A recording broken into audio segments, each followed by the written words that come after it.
ದೇವರ ನಾಮಕ್ಕೆ ಸ್ತೋತ್ರವಾಗಲಿ. ಇಂದಿನ ನಿರೀಕ್ಷೆಯ ವಾಕ್ಯಕ್ಕೆ ನಿಮ್ಮೆಲ್ಲರನ್ನೂ ಸ್ವಾಗತಿಸಿಕೊಳ್ಳುತ್ತಾ ಇದ್ದೇನೆ. ಇಂದಿನ ನಿರೀಕ್ಷೆಯ ವಾಕ್ಯವನ್ನು ನಾವು ಓದಿಕೊಳ್ಳೋಣ.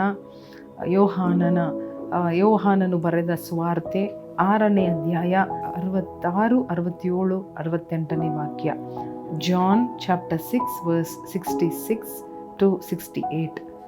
ಅಂದಿನಿಂದ ಆತನ ಶಿಷ್ಯರಲ್ಲಿ ಅನೇಕರು ಹಿಂಜರಿದು ಆತನ ಕೂಡ ಸಂಚಾರ ಮಾಡುವುದನ್ನು ಬಿಟ್ಟರು.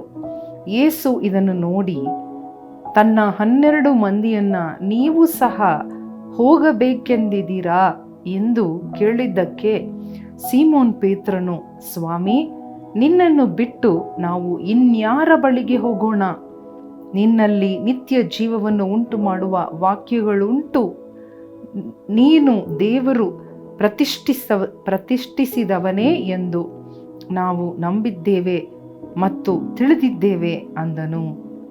ಹಲ್ಲೆಲೂಯಾ. ನೋಡಿ, ಯೇಸು ಸ್ವಾಮಿಯನ್ನು ಹಿಂಬಾಲಿಸಿದರು. ಅನೇಕರು ಯೇಸು ಸ್ವಾಮಿಯನ್ನು ಹಿಂಬಾಲಿಸುತ್ತಾ ಇದ್ದರು, ದೊಡ್ಡ ಗುಂಪು. ಆದರೆ ಅನೇಕರು ಹಿಂಜರಿದು ಆತನ ಕೂಡ ಸಂಚಾರ ಮಾಡುವುದನ್ನು ಬಿಟ್ಟರು. ಕಷ್ಟಗಳು ಬರುವಾಗ, ಕಠಿಣವಾದ ಉಪದೇಶಗಳು ಬರುವಾಗ, ದೇವರನ್ನ ಪೂರ್ಣ ಮನಸ್ಸಿನಿಂದ, ಪೂರ್ಣ ಹೃದಯದಿಂದ, ಪೂರ್ಣ ವಿಧೇಯತೆಯಿಂದ ಹಿಂಬಾಲಿಸುವ ಸನ್ನಿವೇಶಗಳು ಬರುವಾಗ, ಒತ್ತಡಗಳು ಬರುವಾಗ, ಪರೀಕ್ಷೆಗಳು ಬರುವಾಗ ಅನೇಕರು ಅವನನ್ನು ಹಿಂಬಾಲಿಸದೆ ಅವರು ಹಿಂಜರಿದು ಬಿಟ್ಟು ಬಿಟ್ಟರು. ಆದರೆ ಆ ಸಮಯದಲ್ಲಿ ಯೇಸು ಸ್ವಾಮಿ ತನ್ನ 12 ಮಂದಿ ಶಿಷ್ಯರನ್ನು ನೋಡಿ ಒಂದು ಪ್ರಶ್ನೆಯನ್ನು ಕೇಳುತ್ತಾ ಇದ್ದಾರೆ. ನೀವು ನನ್ನನ್ನು ಬಿಟ್ಟು ಹೋಗಬೇಕೆಂಬುದಾಗಿ ಮನಸ್ಸು ಮಾಡುತ್ತಾ ಇದ್ದೀರಾ? ಹೋಗಬೇಕೆಂದಿದ್ದೀರಾ ಎಂಬುದಾಗಿ ಕೇಳುತ್ತಾ ಇದ್ದಾರೆ. ಅಲ್ಲದೆ ನೀವು ನನ್ನನ್ನು ಕಡೆಯ ತನಕ ಹಿಂಬಾಲಿಸುವಿರಾ, ನನ್ನ ಜೊತೆಯಲ್ಲಿ ಇರುವಿರಾ ಎಂಬುದಾಗಿ ಕೇಳುತ್ತಾ ಇದ್ದಾರೆ. ಆಗ ಸೀಮೋನ್ ಪೇತ್ರನು, ಒಂದು ಶಿಷ್ಯನು, ಅವನು ಉತ್ತರ ಕೊಡುತ್ತಾ ಇದ್ದಾನೆ, ಇಲ್ಲ ಸ್ವಾಮಿ, ನಿನ್ನನ್ನು ಬಿಟ್ಟು ನಾವು ಬೇರೆ ಎಲ್ಲಿಗೆ ಹೋಗುವೆವು?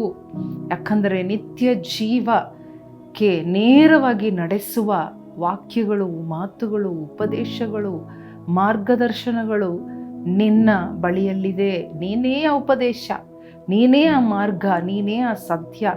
ನಿನ್ನ ಬಾಯಿಂದ ಬರುವ ಒಂದೊಂದು ಮಾತುಗಳು ನಮ್ಮನ್ನು ಮಾರ್ಗದರ್ಶನ ಮಾಡುತ್ತದೆ, ನಮ್ಮನ್ನು ತಪ್ಪಿಸುತ್ತದೆ, ಕಾಪಾಡುತ್ತದೆ, ನಮ್ಮನ್ನು ಜ್ಞಾನಿಗಳಾಗಿ ಮಾಡುತ್ತದೆ. ಆದ ಕಾರಣ ನಿನ್ನನ್ನು ಬಿಟ್ಟು ನಾವು ಎಲ್ಲಿಗೂ ಹೋಗುವುದಿಲ್ಲ ಎಂಬುದಾಗಿ ಉತ್ತರ ಕೊಟ್ಟನು. ಇವತ್ತು ಕೂಡ ನಮ್ಮ ಜೀವನದಲ್ಲಿ ಅನೇಕ ಒತ್ತಡಗಳು ಬರುತ್ತದೆ. ದೇವರನ್ನ ಬಿಟ್ಟು ಬಿಡಬೇಕು, ಸೇವೆಯನ್ನು ಬಿಟ್ಟು ಬಿಡಬೇಕು, ಪ್ರಾರ್ಥನೆ, ದೇವರ ವಾಕ್ಯಗಳನ್ನು ಪಾಲಿಸುವುದು, ವಿಧೇಯರಾಗುವುದು, ಫಾಲೋ ಮಾಡೋದು. ಯೇಸುವನ್ನು ಫಾಲೋ ಮಾಡಬಾರ್ದು, ವಾಕ್ಯವನ್ನು ಫಾಲೋ ಮಾಡಬಾರ್ದು. ಫಾಲೋ ಮಾಡಿ ಏನು ಸಿಕ್ತು? ದೇವರನ್ನ ಹಿಂಬಾಲಿಸಿ ನನಗೇನು ಸಿಕ್ತು? ಒಳ್ಳೆಯವರಾಗಿ ಇದ್ದುಕೊಂಡು, ಪರಿಶುದ್ಧರಾಗಿ ಇದ್ದುಕೊಂಡು ನನಗೇನು ಸಿಕ್ತು ಎಂಬುದಾಗಿ ವಾಪಸ್ ಹೋಗಬೇಕೆಂಬುದಾಗಿ ಮನಸ್ಸು ಬರುತ್ತದೆ. ಹಿಂಜರಿದು ಹೋಗುವ ಸನ್ನಿವೇಶಗಳು, ಒತ್ತಡಗಳು, ಸೈತಾನನ ಶೋಧನೆಗಳು ಬರುವಾಗ, ಹಲ್ಲೆಲೂಯಾ, ಪರಿಶುದ್ಧಾತ್ಮನಿವತ್ತು ನಮ್ಮನ್ನು ನೋಡಿ ಕೇಳುವ ಪ್ರಾರ್ಥನೆ, ಒಂದು ಕ್ವೆಶ್ಚನ್ ಅಥವಾ ಒಂದು ಪ್ರಶ್ನೆ ಏನು ಎಂಬುದಾಗಿ ನೋಡುವಾಗ, ನೀವು ದೇವರನ್ನ ಬಿಟ್ಟು ಹೋಗಬೇಕೆಂದಿದ್ದೀರಾ? ಆಗ ಪೇತ್ರನ ಹಾಗೆ ನಾವು ಹೇಳಬೇಕು, ದೃಢವಾಗಿ ಒಂದು ತೀರ್ಮಾನದಿಂದ ಹೇಳಬೇಕು. ಇಲ್ಲ ದೇವರೇ, ನಿಮ್ಮನ್ನು ಬಿಟ್ಟು ನಾವು ಎಲ್ಲಿಗೆ ಹೋಗಲಿ? ನಾವು ಇನ್ಯಾರ ಬಳಿಗೆ ಹೋಗಲು ಸಾಧ್ಯ? ನೀನೇ ಅಲ್ವಾ ಮಾರ್ಗ, ನೀನೇ ಅಲ್ವಾ ಸತ್ಯ, ನೀನೇ ತಾನೇ ಜೀವ, ನೀನೇ ನಿತ್ಯ ಜೀವ, ನಿನ್ನಲ್ಲಿ ನಿತ್ಯ ಜೀವ ಇದೆ. ನಿತ್ಯ ಜೀವಕ್ಕೆ ನಡೆಸುವ ಮಾತುಗಳು, ಹಲ್ಲೆಲೂಯಾ, ಆಲೋಚನೆಗಳು, ಇನ್ಸ್ಟ್ರಕ್ಷನ್ಸ್, ಜ್ಞಾನ ನಿನ್ನ ಬಳಿಗೆ ಇದೆ ಸ್ವಾಮಿ ಎಂಬುದಾಗಿ ನಾವು ಕೂಡ ದೃಢವಾಗಿ ಹೇಳುವವರಾಗಿರಬೇಕೆಂಬುದಾಗಿ ಇವತ್ತು ನಾವು ನೋಡುತ್ತಾ ಇದ್ದೇವೆ. ಆದ ಕಾರಣ ನಮ್ಮ ಜೀವನದಲ್ಲಿ ಏನೇ ಬರಲಿ, ದೇವರನ್ನ ಹಿಂಬಾಲಿಸೋಣ, ದೇವರನ್ನ ವಾಕ್ಯವನ್ನು ಹಿಂಬಾಲಿಸೋಣ. ಈ ವಾಕ್ಯ ನಮಗೆ ಸಿಗುತ್ತಾ ಇರಲಿ, ಈ ವಾಕ್ಯ ನಮ್ಮ ಕಿವಿಗಳಲ್ಲಿ ಬೀಳುತ್ತಾ ಇರಲಿ. ವಾಕ್ಯಕ್ಕಾಗಿ ಕಾಯೋಣ. ಹಲ್ಲೆಲೂಯಾ. ವಾಕ್ಯ ನಮ್ಮನ್ನು ನಡೆಸುತ್ತದೆ, ನಮಗೆ ನಾಶನಕ್ಕೆ ಅದು ಬಿಡುವುದಿಲ್ಲ ಎಂಬುದಾಗಿ ನಾವು ನೋಡುತ್ತಾ ಇದ್ದೇವೆ. ಹಲ್ಲೆಲೂಯಾ. ಕಷ್ಟಗಳು ಬರಬಹುದು, ಶೋಧನೆಗಳು ಬರಬಹುದು. ಈ 12 ಮಂದಿ ಶಿಷ್ಯರು ಪರಿಪೂರ್ಣರು ಅಲ್ಲ, ಅವರು ಜಾರಿ ಹೋಗುವವರೇ, ಬಲಹೀನರೇ, ಅವರ ಕಷ್ಟಗಳು ಉಳ್ಳವರೇ, ಆದರೆ ಸಾಧಾರಣವಾದವರೇ. ಹಲ್ಲೆಲೂಯಾ. ಆದರೆ ದೇವರು ಅವರನ್ನ ನೋಡಿ ಕೇಳುತ್ತಾ ಇದ್ದಾರೆ. ನಾವು ನಮ್ಮ ಜೀವನ, ನಮ್ಮ ಬ್ಯಾಕ್ಗ್ರೌಂಡ್ ಏನೇ ಇರಲಿ, ನಾವು ಸಾಧಾರಣರು, ನಾವು ಪರಿಪೂರ್ಣರು ಅಲ್ಲ. ಆದರೆ ದೇವರನ್ನ ಹಿಡ್ಕೊಂಡು ಹಿಂಬಾಲಿಸುವಾಗ, ಪ್ರತಿದಿನ ಆತನ ಹೆಜ್ಜೆ ಜಾಡಲ್ಲಿ ನಡೆಯುವಾಗ ನಿತ್ಯ ಜೀವಕ್ಕೆ ನಾವು ಹೋಗಿ ತಲುಪಬಹುದು. ಹಲ್ಲೆಲೂಯಾ. ಕಣ್ಣು ಮುಚ್ಚಿ ಪ್ರಾರ್ಥನೆ ಮಾಡೋಣ. ದೇವರ ಕೈಯಲ್ಲಿ ಹಲ್ಲೆಲೂಯಾ ಹಿಂಬಾಲಿಸುವುದಕ್ಕೆ ತೀರ್ಮಾನ ಮಾಡ್ರಿ. ಹಲ್ಲೆಲೂಯಾ. ದೇವರ ಮಾತುಗಳನ್ನು ಬಿಟ್ಟು ಎಲ್ಲಿಗೂ ಹೋಗುವುದಿಲ್ಲ.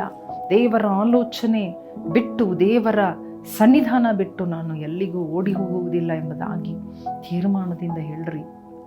ಸ್ವಾಮಿ, ನಿನ್ನನ್ನು ಬಿಟ್ಟು ನಾವು ಎಲ್ಲಿಗೆ ಹೋದೆವು? ಜೀವ ಕೊಡುವ ಮಾತುಗಳು, ನಿತ್ಯ ಜೀವಕ್ಕೆ ಒಯ್ಯುವ ಮಾತುಗಳು, ಪ್ರತಿದಿನ ನಮಗೆ ಬೇಕಾದ ಫಲ ಕೊಡುವ ಮಾತುಗಳು, ಶಕ್ತಿ, ನಿರೀಕ್ಷೆ ಕೊಡುವ ಮಾತುಗಳು ನಿನ್ನ ಬಳಿಗೆ ತಾನೇ ಇದೆ.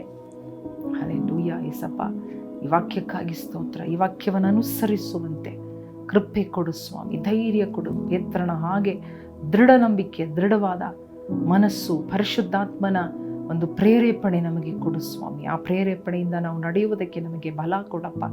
ಅದನ್ನು ಅರ್ಥ ಮಾಡಿಕೊಳ್ಳೋದಕ್ಕೆ ಶಕ್ತಿ ಕೊಡು ಸ್ವಾಮಿ. ಯೇಸು ಕ್ರಿಸ್ತನ ನಾಮದಲ್ಲಿ ಬೇಡಿಕೊಳ್ಳುತ್ತೇವೆ ನಮ್ಮ ತಂದೆ, ಆಮೆನ್. ಪ್ರಿಯ ಸಹೋದರ ಸಹೋದರಿಯರೇ, ಪೇತ್ರನ ಹಾಗೆ ಮನಸ್ಸು ಮಾಡಿಕೊಳ್ಳೋಣ.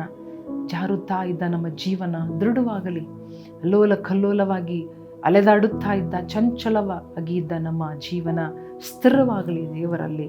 ದೇವರನ್ನು ಹಿಂಬಾಲಿಸೋದಕ್ಕೆ, ಅಲ್ಲಲ್ಲಿ ಆತನ ಮಾತುಗಳ ಪ್ರಕಾರ ಹಿಂಬಾಲಿಸುವುದಕ್ಕೆ ನಾವು ನಮ್ಮನ್ನು ಒಪ್ಪಿಸಿಕೊಡೋಣ. ದೇವರು ನಮ್ಮನ್ನು ಆಶೀರ್ವದಿಸಲಿ. ಆಮೆನ್.